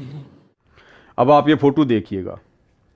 अब इस फोटो में एक तरफ तो ये राधा स्वामी पंथ के वर्तमान गुरु हैं, ये राधा स्वामी पंथ के वर्तमान गुरु हैं, और नीचे सतगुरु रामपाल जी परमेश्वर जी हैं। अब आप किसी भी व्यक्ति से कहो कि ये जो संगत है ये कौन से गुरु की हो सकती है, आपको कोई ये पोस्टर दिखा के कहे कि साहब ये तो राधा स्वामी पंथ के वर्तमान गुरु हैं और ये हैं यथार्थ 13वें कबीर पंथ के गुरु सतगुरु रामपाल जी, और ये है संगत, और आप लोगों को 5,000 रुपए का इनाम दिया जाएगा, ये बताओ कि ये संगत कौन से गुरु की है। तो भाई और बहनों 99% लोगों का जो जवाब होगा, 99% लोगों का जो जवाब होगा वो ये होगा कि ये संगत जिन्होंने सर पे पगड़ी बांध रखी है, जिन्होंने दाढ़ी मूंछ बढ़ा रखी है, ये सारे के सारे लोग राधा स्वामी पंथ से जुड़े हुए हैं। क्योंकि जैसा गुरु वैसा ही चेले, कोई भेदभाव नहीं है, किसी प्रकार का कोई फर्क नजर नहीं आ रहा। गुरु ने भी मूंछें बढ़ा रखी हैं, दाढ़ी बढ़ा रखी है, चेलों ने भी दाढ़ी बढ़ा रखी है, मूंछें बढ़ा रखी हैं, गुरु ने भी पगड़ी धारण कर रखी है, चेलों ने भी पगड़ी धारण कर रखी है। तो 99% लोगों का यही जवाब होगा कि साहब सारे के सारे ये राधा स्वामी पंथ वाले गुरु के चेले हैं, सारे के सारे। कोई नहीं कहेगा कि ये संत रामपाल जी के भगत हैं, क्योंकि संत रामपाल जी जैसा इनमें एक भी लक्षण नहीं दिखाई दे रहा, एक भी लक्षण। तो भाई और बहनों, आपकी पहचान क्या है? आपका गुरु तो कह रहा है कि मैं अपने भगत को धीरे धीरे धीरे धीरे अपने जैसा बना लूंगा, कि गुरु को कीजिए दंडवत और कोटि कोटि प्रणाम, कीट न जाने भृंग को गुरु कर ले आप समान। लेकिन आप अपने गुरुजी के समान होना ही नहीं चाहते, आप अपने गुरुजी के जैसा बनना ही नहीं चाहते। या तो आपको ज्ञान नहीं है या आपको इन आश्रमों में ज्ञान करवाया नहीं जाता है। तो भाई और बहनों, अगर भक्ति सफल करनी है तो तमाम पहले वाली परंपराओं को त्यागना पड़ेगा। आप चाहे सिख समाज से हैं चाहे मुसलमान समाज से हैं, पहले आप जो मर्जी करते थे, कुछ भी धारण करते थे। अब यदि आप संत रामपाल जी के मानव धर्म से जुड़ गए हैं तो आपने मानव धर्मी बनना पड़ेगा। और मानव धर्मी कैसा होता है ये आप संत रामपाल जी को देख लो, इनके चेहरे को देख लो, इनके सर को देख लो, इनकी वेशभूषा को देख लो। आपने ऐसा बनना पड़ेगा, अपनी वेशभूषा में, अपने पहनाव में आपने बदलाव करना पड़ेगा। यदि परमात्मा प्राप्ति करनी है तो बाकी ड्रामेबाजी चाहे कितनी करते रहो, सतगुरु रामपाल जी भगवान आपको जबरदस्ती नहीं कहेंगे कि तू भाई तेरी पगड़ी उतार दे या तेरे को आश्रम में नहीं आने देंगे, तू अपनी दाढ़ी मूछ कटवा के आना, अब की बार नहीं, तेरे को आश्रम में नहीं आने देंगे। वो आपकी मर्जी, आपकी मौज। क्योंकि जब आप सृष्टि रचना पढ़ेंगे तो आपको यह भी पता चलेगा कि काल का और परमात्मा का एक एग्रीमेंट हुआ था। जिसमें काल ने परमात्मा से कहा था कि गुरुदेव, हे परमात्मा, आप नीचे जाके अपना ज्ञान देना, आप अपना भक्ति विधान बताना, जो आपके ज्ञान को स्वीकार करे वो आपका, और जो आपके ज्ञान को स्वीकार ना करे वो काल का। तो इस दास का जो उद्देश्य है और भगवान का जो काल से प्रोमिस है, एग्रीमेंट है, वो यही था। काल ने कहा था कि आप अपना ज्ञान देकर अपना बनाना प्रभु, बाई फोर्स ना करना। जो आपके ज्ञान को मानेगा आपका हो गया, जो मेरी बकवादों में उलझा रहेगा वो मेरा होगा। मैं उसको खाऊंगा, नचाऊंगा, जन्म मृत्यु के अंदर उनको चक्कर कटाऊंगा, उसमें बाधा ना करना। तो भाई परमात्मा जबरदस्ती नहीं करेगा। परमात्मा ने 28-30 साल से खूब तत्व ज्ञान का प्रचार प्रसार कर दिया, खूब भक्तों को दिन रात एक करके इन्होंने सत्संग दे दिए। उसके बावजूद भी यदि आप अपनी भक्ति क्रियाओं में, अपनी वेशभूषा में, अपने रहन सहन में, अपने पहनावे में कोई परिवर्तन लेके नहीं आना चाहते हैं, तो ये आप भक्तों की अपनी मर्जी है। सतगुरु रामपाल जी भगवान जबरदस्ती नहीं करेंगे। भाई घोड़े के आगे घास डाली जा सकती है, खाना ना खाना उसकी भूख और प्यास के ऊपर निर्भर करता है। अब वर्तमान में यदि इस पूरे विश्व में, पूरे ब्रह्मांड में, पूरी सृष्टि में यदि कोई एकमात्र सरदार है जिसको हम सरदार कह सकते हैं। सरदार का मतलब होता है कैप्टन, एक समाज का अगुवा, एक संस्था को हैंडल करने वाला, उसको कहते हैं कैप्टन, सरदार, एक संस्था का मुखिया। तो वर्तमान में इस पूरे ब्रह्मांड का, पूरी सृष्टि का जो सरदार है, जो मुखिया है, जो कैप्टन है, केवल एक ही है जिसने सृष्टि बनाई है, जिसने सब इंसानों को पैदा किया है, कबीर परमात्मा। और वो कबीर परमात्मा आज परम पूज्य सतगुरु रामपाल जी के रूप में धरती पे प्रकट हैं। ये रियल में सरदार हैं, बाकी तो नकली सरदार हैं सब। पगड़ी पहनना, दाढ़ी मूंछ बढ़ाना, ये तो नकली सरदारों की पहचान है। असल में जिसको हम सरदार कह सकते हैं वो केवल सतगुरु रामपाल जी परमेश्वर जी हैं। और सन 2028 के बाद, क्योंकि सन 2028 का जो समय है वो युग परिवर्तन का समय है, युग परिवर्तन का समय। अब 2024 चल रही है, उसके बाद 2025, 2026, 2027 और 2028, यानी मुश्किल से 4-4.5 साल का समय है। इन 4-4.5 साल के समय में जो भी प्राकृतिक उथल पुथल होने हैं वो हो लेंगे। जितनी भी जनसंख्या का जनसंहार होना है वो हो लेगा। जितनी भी प्रकार की आपदाएं, बाढ़, भूकंप, अतिवृष्टि, ओलावृष्टि, अनावृष्टि, युद्ध, गृह युद्ध, महामारियां, वायरस, यानी जितनी भी प्रकार की आपत्तियां इस मनुष्य के ऊपर आनी हैं वो आ लेंगी। और 2028 के बाद संत रामपाल जी का यथार्थ 13वां कबीर पंथ, संत रामपाल जी का मार्ग, संत रामपाल जी का मानव धर्म, आदि सनातन मानव धर्म पूरे विश्व में फैलेगा, पूरी दुनिया पर छाएगा। और जितने भी लोग सुरक्षित बचेंगे उस महाविनाश के दौर से, वो सभी लोग अपने उन तमाम धर्म, जाति और समाज को त्याग कर, उनकी परंपराओं को त्याग कर संत रामपाल जी के मानव धर्म से जुड़ जाएंगे। इसी सरदार के चरणों में वर्तमान के सभी सरदारों को और सभी धर्म के मानने वालों को आना पड़ेगा। दूसरा कोई चारा मानव जाति के पास में नहीं बचेगा। तो भाई और बहनों, यदि आप संत रामपाल जी के भगत हैं, उनसे उपदेश प्राप्त कर चुके हैं, तो मौका है 2028 से पहले पहले ज्ञान को आधार बनाकर स्वयं दुनिया के सरदार सतगुरु रामपाल जी भगवान के प्रत्येक नियम और मर्यादाओं को फॉलो करने का। जब तुम्हें पता है कि तुम्हारा गुरु वास्तव में सरदार है, फिर तुम क्यों नकली सरदार बने फिरते हो? भाई नाम उपदेश लेने के बाद भी क्यों नकली सरदार बने फिरते हो? और बाद में तो पूरी दुनिया आएगी, पूरी दुनिया दौड़ दौड़ के आएगी, पूरी दुनिया अपनी पगड़ी, अपनी टोपी, अपना साफा संत रामपाल जी के चरणों में रखेगी। वो तो फिर देखा देखी हो जाएगी, वो तो फिर भेड़ चाल हो जाएगी, वो तो फिर अपनी जान बचाने के लिए सबको ऐसा करना पड़ेगा। उस महाविनाश के दौर में किसी भी धर्म, किसी भी जाति वाले व्यक्ति के पास में अपनी सुरक्षा का, अपने परिवार की सुरक्षा का कहीं कोई ठोर ठिकाना नजर नहीं आएगा। इसलिए उस समय तो मजबूरी होगी, ना चाहते हुए भी व्यक्ति इन्हीं के चरणों में आएगा। लेकिन असल में यदि आप इनके भगत हैं, इनके ज्ञान को समझ चुके हैं, तो वर्तमान का समय है उनके ज्ञान को समझकर, ज्ञान को आधार बनाकर अपने तमाम पहले वाले धर्म और जातियों और समाज की परंपराओं को त्याग कर एक भगत बनने का।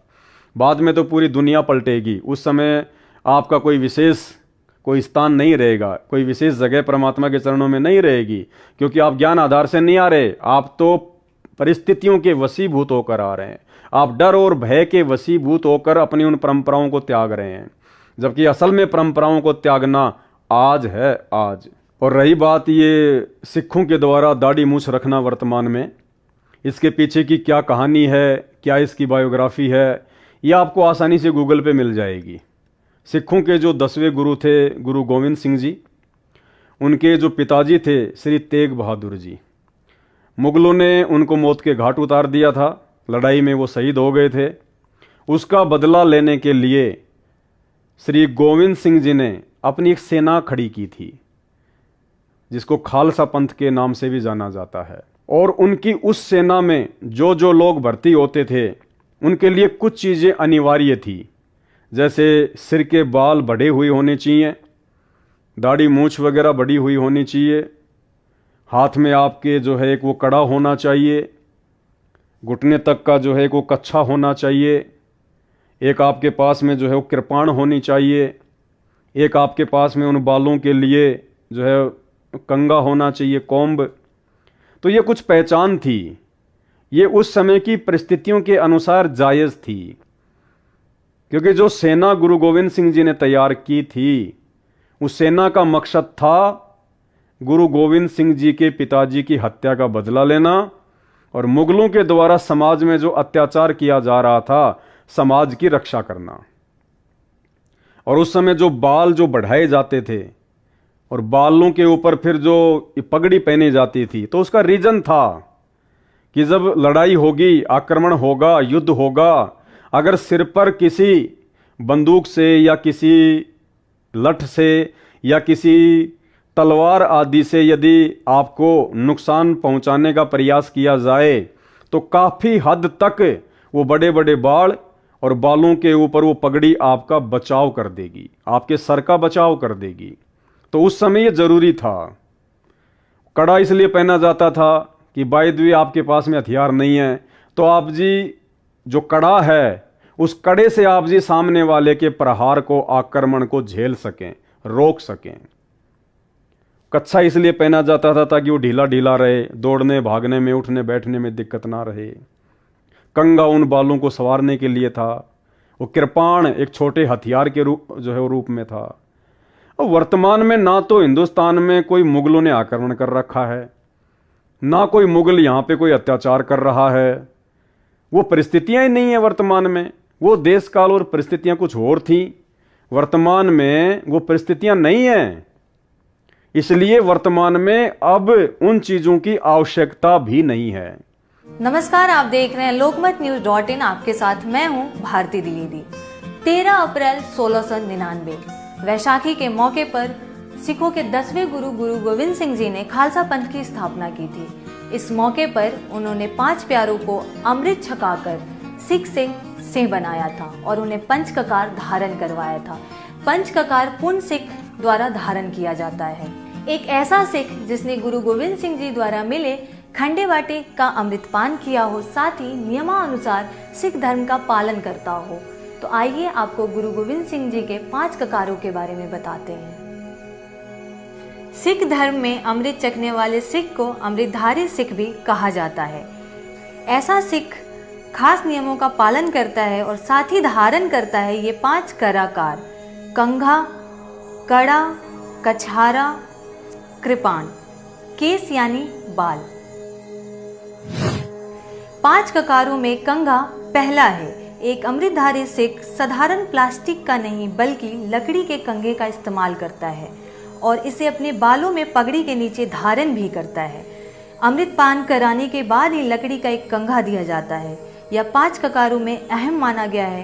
कहते हैं कि जब लकड़ी का ये कंघा बालों और स्कैल्प पर इस्तेमाल किया जाता है तो यहाँ रक्त का प्रवाह बढ़ता है। कड़ा आम लोगों की नज़र में भले ही ये एक लोहे की या अन्य धातु की बनी चूड़ी जैसा हो, लेकिन एक सिख के लिए ये किसी सम्मान से कम नहीं है। ये कड़ा दाहिने हाथ में पहना जाए और केवल एक ही कड़ा पहना जाए, ये नियम है। सिख धर्म में लोहे के कड़े को सुरक्षा का प्रतीक माना गया है। कछहारा, साधारण जिस तरह के अंदरूनी वस्त्र आम लोग पहनते हैं, यह कछहारा उससे काफ़ी अलग है। परंपरा है कि यह कछहारा सूती कपड़ों का ही होना चाहिए। इस कछहारे को एक खास उद्देश्य से बनाया गया था। उस ज़माने में जब सिख योद्धा युद्ध के मैदान में जाते थे तो घुड़सवारी करते समय या युद्ध करते समय उन्हें एक ऐसी चीज़ की ज़रूरत थी जो तन को भी ढके और परेशानी भी ना दे। तब कछहारा पहनने की रीति बनाई गई।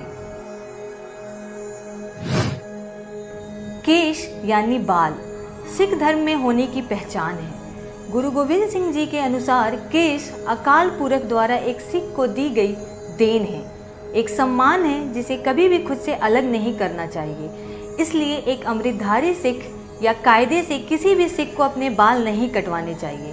सिर के, दाढ़ी के या शरीर के जिस भी भाग पर बाल है उन्हें सिख धर्म में कटाने की या हटाने की मनाही होती है। कृपान, शायद आपने कभी ध्यान भी दिया हो, एक अमृतधारी सिख हर समय अपने कमर की बाईं ओर एक छोटी सी कृपान या कटार पहने रखता है। यह 5 ककारों में से ही एक ककार है जिसे 24 घंटे पहने रखना जरूरी होता है, यहाँ तक कि सोते समय भी। अगर स्नान किया जा रहा है तो उस समय इस कृपान को सिर पर पगड़ी के साथ बांध लिया जाता है, लेकिन कभी भी अपने तन से अलग नहीं किया जाता। गुरु गोविंद सिंह जी के वचन के अनुसार उनके सिख को बुराई से लड़ने के लिए हर समय तैयार रहना चाहिए और यह कृपान उसका हथियार है जिसे सिर्फ और सिर्फ अहिंसा पर जीत पाने के लिए ही इस्तेमाल करें। ठीक है, जो व्यक्ति संत रामपाल जी के ज्ञान से अपरिचित हैं, जो उनके भगत नहीं हैं, जो सिख समाज से जुड़े हुए हैं, वो भले ही उन परंपराओं का निर्वाह करें, हमें कोई ऑब्जेक्शन नहीं, हमें कोई दिक्कत नहीं है। चाहे पगड़ी पहने, चाहे मूछें बढ़ा के रखें, चाहे दाढ़ी बढ़ा के रखें, चाहे साफ रखें।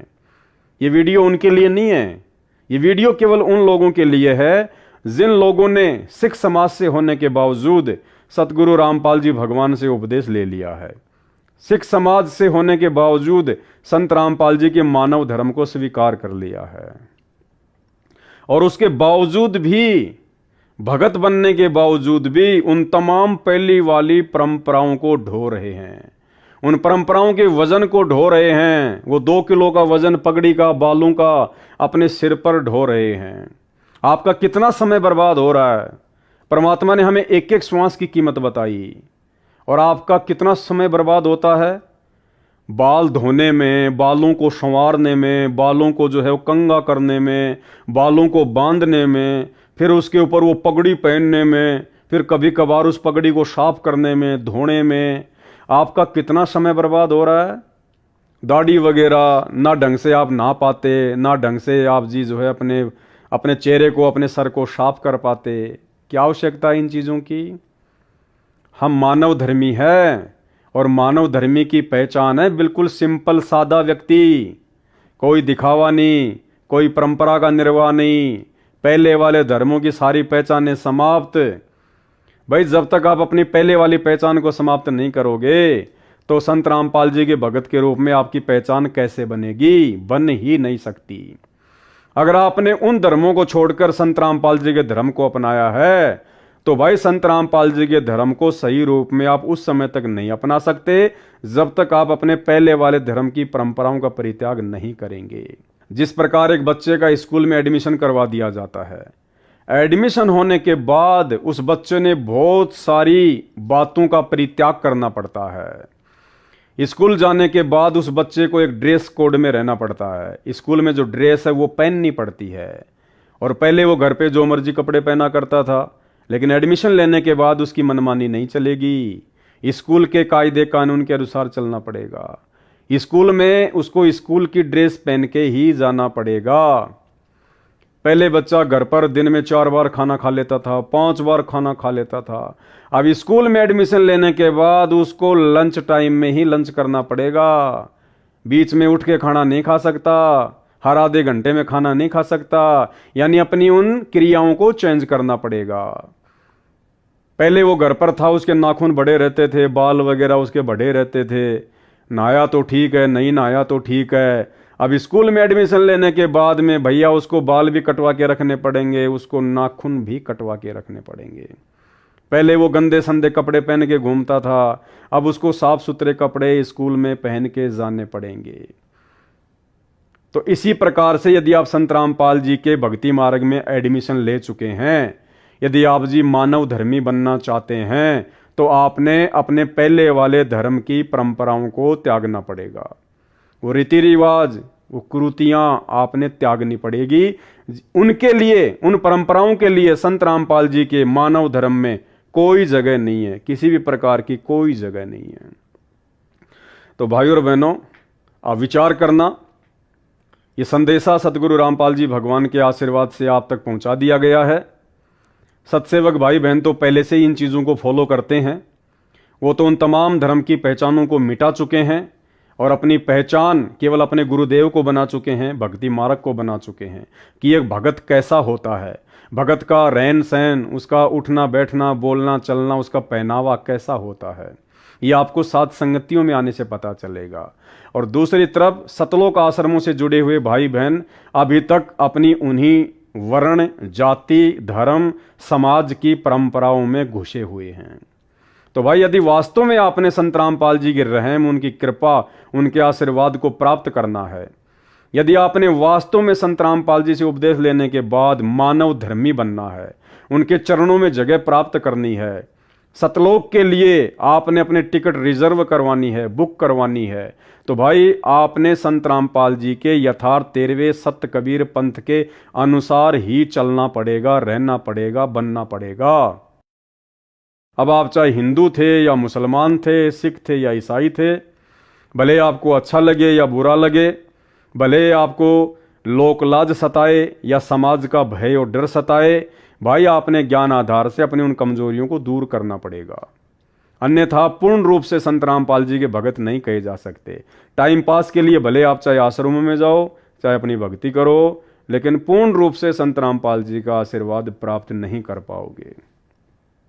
और यदि उन आश्रमों से जुड़े होने के बावजूद भी आपकी इन भक्ति क्रियाओं में कोई बदलाव नहीं हो रहा है, आप समाज की लोक लाज को नहीं छोड़ पा रहे, आप उन तमाम धर्मों की परंपराओं को नहीं छोड़ पा रहे, तो भाई प्रार्थना है साध संगति के वीडियो देखना शुरू करो और सतगुरु रामपाल जी भगवान से प्रार्थना करो कि हे परमेश्वर, हमें भी साध संगति से जुड़े हुए सत्सेवक भाई बहनों की तरह सत्सेवक बनाओ परमात्मा। हम भी समाज की परंपरा, धर्म की परंपरा, जाति और वर्ण की परंपराओं से पीछे हटें। हे गुरुदेव, हम भी आपके तत्व ज्ञान को आधार बनाकर आपके ऊपर विश्वास करके भक्ति करें। तो भाई साध संगति के वीडियो देखना शुरू करो और साध संगति के वीडियो के लिए फेसबुक पर जाकर लिखिए पवन दास इज लाइव, मानव धर्मी पवन दास। यूट्यूब पर जाकर भी सर्च कर सकते हैं पवन दास इज लाइव, शंका समाधान विद पवन दास, साध संगति के वीडियो। इस प्रकार से आप सर्च करेंगे तो आपको तमाम प्रकार के ये वीडियो मिलेंगे जिनमें सभी प्रकार की जानकारियां गुरुदेव के भक्ति मार्ग से संबंधित, उनके नियम और मर्यादाओं से संबंधित प्रोवाइड करवाई गई हैं। समय बहुत थोड़ा है, बाद में रोओगे, पछताओगे। आपके पास में एक मौका है, जब तक सतगुरु रामपाल जी भगवान हिसार जेल से बाहर अपनी लीला पूरी करके अपने मिशन को पूरा करके नहीं आ जाते हैं, उस समय तक आपके पास समय है कि आप एक भगत बन सकते हैं। सतलोक जाने के लिए आप जी भगत बन सकते हैं, आपके पास मौका है। एक बार गुरुदेव हिसार जेल से बाहर आए तो भाई वर्तमान में जितने लोगों ने गुरुदेव से नाम दीक्षा ले रखी है, फिर उन लोगों को भगत बनने का मौका नहीं मिलेगा, बिल्कुल नहीं मिलेगा। यानी आपने अपना ये जीवन बर्बाद कर दिया, अब आपको नेक्स्ट जीवन लेना ही पड़ेगा। वर्तमान में जिन जिन लोगों ने उपदेश ले रखा है, ये उन लोगों के लिए है। बाकी उनके बाहर आने के बाद जितने लोग उपदेश लेंगे वो एक दूसरा बैच होगा। उस बैच की फिर क्या मर्यादा होगी, क्या नियम होंगे, कैसे परमात्मा उनकी परीक्षा लेगा, वो बाद की बात है। लेकिन वर्तमान में सन 2014 बरवाला कांड के बाद से उन तमाम लोगों की परीक्षा है, उन तमाम लोगों को भगत बनने का गुरुदेव ने एक मौका दिया है, जो लोग सतगुरु रामपाल जी भगवान से उपदेश प्राप्त कर चुके हैं। बाद में रोओगे, पछताओगे, मौका नहीं मिलेगा। और गुरुदेव के दिल में जगह बनाने के लिए आपको किस प्रकार से भगत बनना पड़ेगा, आपने किन किन परंपराओं को त्यागना पड़ेगा, कौन कौन सी मर्यादाओं को आपने अपनाना पड़ेगा, ये तमाम जानकारी आपको धार्मिक धंधे के रूप में स्थापित हो चुके धनाना आश्रम से लेकर तमाम सतलोक आश्रमों में नहीं मिलेगी, जिंदगी में नहीं मिलेगी।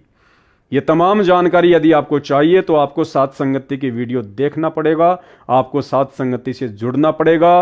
अन्यथा भैया जैसा बीज बोओगे वैसा ही काटोगे। परमात्मा ना किसी को अच्छा कहेगा ना किसी को बुरा कहेगा, अंत में यहीं रह जाओगे, पैर फिसल जाएगा, जन्म जन्म प्राप्त करते रहोगे, यहाँ के सुख भोगते रहोगे। क्योंकि भक्ति हम ऐसी कर रहे हैं। इस भक्ति में यदि हम मर्यादा में ना रहे तो हमारी कमाई इतनी बन जाएगी, पार तो नहीं हो पाएंगे। पार तो वही होगा जो पूरी तरह से मर्यादा में रहेगा। लेकिन मर्यादाओं में ना रहकर भक्ति करते करते हमारी जबरदस्त कमाई हो जाती है इन सत भक्ति मंत्रों से, और फिर हमें बार बार मनुष्य जन्म मिलेंगे, और मनुष्य जन्म बनकर यहीं पे हम धक्के खाते रहेंगे, अपनी भक्ति को बर्बाद करते रहेंगे, और ना जाने फिर क्या क्या कष्ट और माँ कष्ट उठाएंगे। तो भाई और बहनों, फिलहाल मौका है, हाथ जोड़ के प्रार्थना है, मान बढ़ाई अहंकार को त्याग दो, ये व्यर्थ की परंपराओं को त्याग दो। यहाँ कोई सरदार नहीं है, सरदार सबका एक ही है। यहाँ कोई मुस्लिम नहीं है, कोई हिंदू नहीं है, कोई ईसाई नहीं है। सबका जनक, सबका बाप, सबका उत्पत्ति करता धरती पर आ चुका है, प्रकट हो चुका है। आने वाले समय में तो पूरी दुनिया इनके चरणों में आएगी, गिड़गिड़ाएगी, नाक रगड़ेगी। दूसरा, धरती पर किसी को कोई ठोर ठिकाना नजर नहीं आएगा।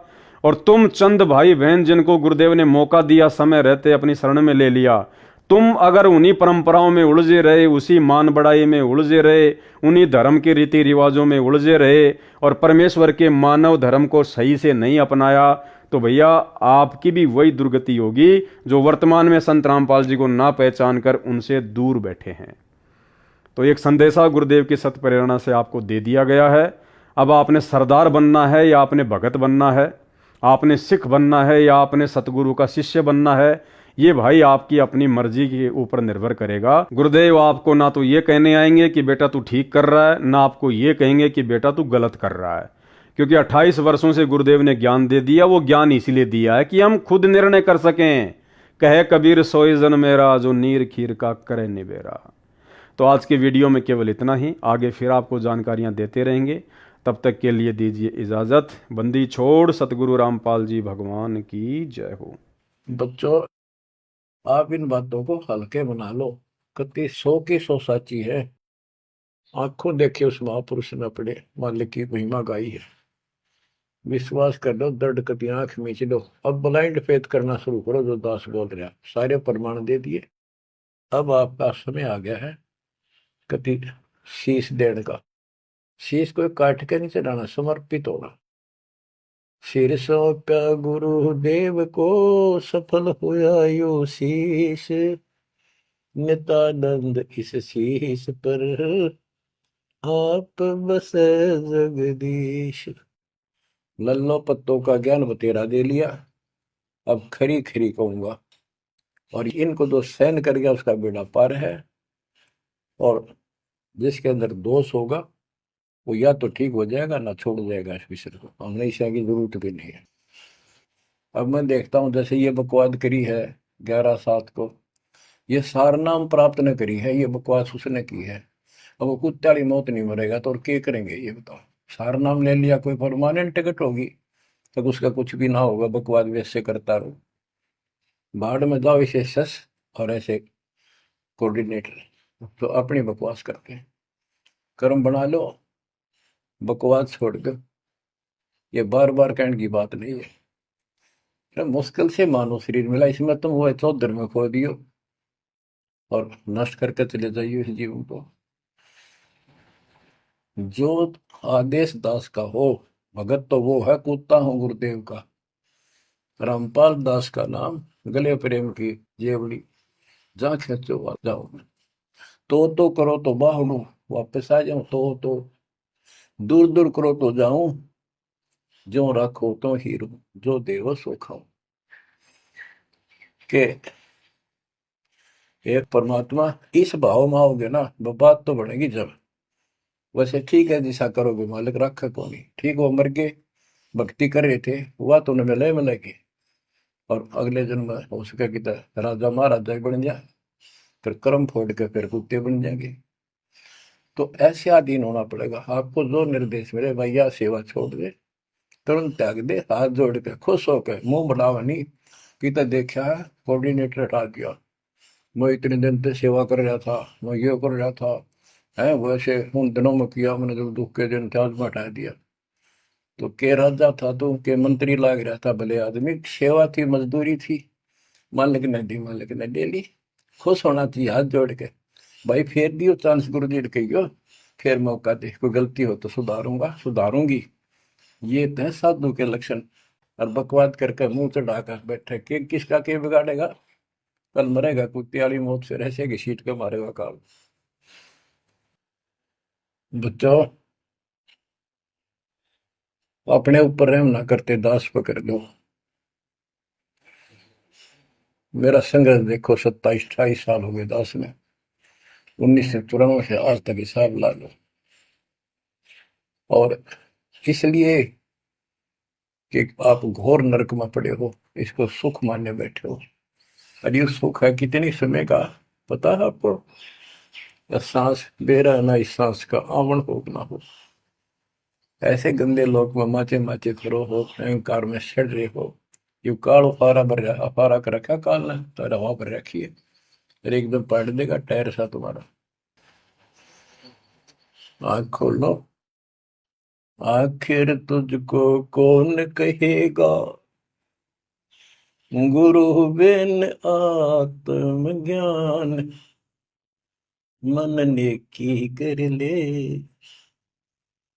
2 दिन काम है मान, मन ने की।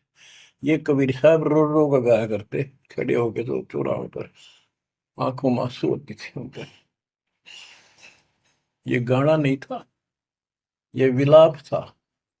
विलाप दास गाता नहीं, आत्मा से रोता है, ऊपर से गा रहा।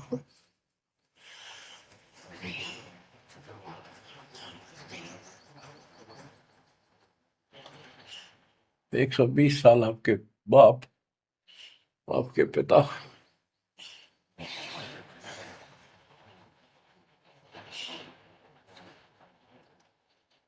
एक झोपड़ी में रहे, गर्मी सर्दी बारिश हो गई, हमारे लिए पड़े रहे, क्योंकि वो आते हमारे सद्बुद्धि देने के लिए, पर हमारे ऊपर काल का प्रभाव जबरदस्त है। उस काल के प्रेशर को इस आत्मा के ज्ञान तक उठाने के लिए ये सत्संग माध्यम है। भक्ति खूब कर ली, मर्यादा भंग होती रही, तो खाक भक्ति साथ पंचर हो रहा है, हवा भरे जाओ उधर से फुर फुर होती रहेगी। पहले मर्यादित हो जाओ, पेंतर ला लो सारे, और फिर अपनी थोड़ी हवा आराम से भरो, और देखना सारा काम ठीक हो जाएगा।